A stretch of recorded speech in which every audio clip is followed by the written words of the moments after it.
Best সাবস্ক্রাইবারদের হাতে দেখতে পাচ্ছেন এন সাইন, দেখতে পাচ্ছেন হাতে এন সাইন। এই এন সাইনটা খুব ভালো সাইন। এই সাইনটা যাদের হাতে থাকবে তারা 35 থেকে এই 45 বছর, এই সময়টা তাদের জীবনে গোল্ডেন টাইম। এই সময় তারা কিন্তু অর্থ, টাকা পয়সা, ধন সম্পদ এগিয়ে যাবে। যদিও হাতের গঠন খুব একটা ভালো নয়, তাও কিন্তু এই বয়সটা 35 থেকে 45, এই এন সাইন থাকলে তারা কিন্তু প্রচুর টাকা কামাবে বা এই সময়তেই বাড়ি গাড়ি সবই করতে পারবে।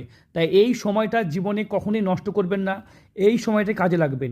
এই সময়তেই আপনাদের জীবনে উন্নতি এবং সফলতা সব হবে। এন সাইন যদি আপনার হাতে থাকে, এরকম এন এর মতো সাইন থাকে, তাহলে নিশ্চিত করে মনে রাখতে পারবেন যে 35 থেকে 45 আপনার জীবনে গোল্ডেন টাইম। এই সময়টাকে কাজে লাগান। তাছাড়া হাতে ভাগ্যরেখাও যদি থাকে এবং হাতের যদি গঠন ঠিক থাকে, তাহলে তো উন্নতি তো নিশ্চিত হবে। আপনারা যারা আমার ভিডিওতে কমেন্ট করেন তার জন্য অসংখ্য ধন্যবাদ। আর চ্যানেলটাকে সাবস্ক্রাইব করুন। নিজের হাতে ভিডিও নিলে এই নাম্বারে যোগাযোগ